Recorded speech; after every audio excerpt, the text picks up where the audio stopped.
2 থেকে 2.5 লাখ টাকা তুলতে না পেরে হাউমাউ করে কাঁদছেন শফিকুল ইসলাম শফিক। ৪৬ বছর বয়সী শফিককে সবাই শফি ভাই বলেই ডাকেন। ১৬ বছর ধরে রাজশাহী বিশ্ববিদ্যালয়ের বঙ্গবন্ধু শেখ মুজিবুর রহমান হলের ক্যান্টিন চালিয়েছেন। এ সময় তার ক্যান্টিনে সকাল দুপুর ও রাতের আহার করেছেন শত শত শিক্ষার্থী।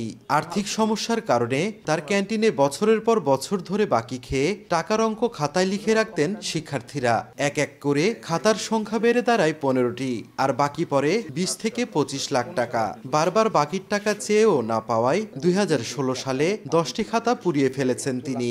এখনো তার কাছে আছে 5টি খাতা। লেখাপড়া জানা কাউকে পেলে সেই খাতাগুলোতে কত টাকা বাকি আছে তার হিসেব কষে নেন। মাঝে মধ্যে টাকা পরিশোধের জন্য ফোনও দেন অনেকের মুঠোফোন নম্বরে। কেউ কেউ ফোন ধরে টাকা পরিশোধের প্রতিশ্রুতি দেন, আবার কেউ ফোনই ধরেন না। এভাবে তার মোবাইলের খরচ বাড়লেও বাকির টাকা বাকি পড়ে থাকে। কান্নাজড়িত কণ্ঠে শফিক বলেন, তার ক্যান্টিনে বাকি খাওয়া অধিকাংশ শিক্ষার্থী ছাত্রলীগের নেতাকর্মী।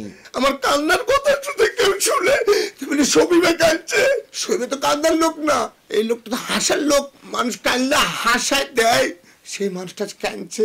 এই কষ্টটা আমি শুধু জাগাতে চাই যে আমি খুব অসহায়, আমাকে আপনারা দেখেন। কয়েক বছর আগে বকেয়া টাকা পরিশোধ ও বাকি না খাওয়ার জন্য ক্যান্টিনে একটি নোটিশ বোর্ড ঝুলায় শফিক। এতেও কোনো লাভ হয়নি। গত 5 আগস্টের পর শফিককে ক্যান্টিন ছেড়ে চলে যেতে বলেন শিক্ষার্থীরা। এরপর থেকে শাটারিং মিস্ত্রির কাজ করে দিনে 350 থেকে 400 টাকা আয় করেন। বর্তমান প্রেক্ষাপটে এই সীমিত আয় দিয়ে সংসার চালাতে হিমশিম খাচ্ছেন তিনি। তাই শিক্ষার্থীদের কাছে আকুতি জানিয়েছে, বাকির আংশিক টাকা দিলেও 30,000 টাকা জমিয়ে একটি দোকান ঘর ভাড়া নিয়ে ছোটখাটো ব্যবসা করে জীবিকা নির্বাহ করতে পারতেন। আমি খুব অসহায় পড়ে গেছি। এরকম অসহায় আমি কোনোদিন ছিলাম না। 16 বছর ধরে আমি অনেক শিক্ষার্থীদের সাথে মিলেমিশে ছিলাম, সাংবাদিকদের সাথে বৈঠকে করেছিলাম। কোন সাংবাদিক আমাকে অসম্মান করেনি।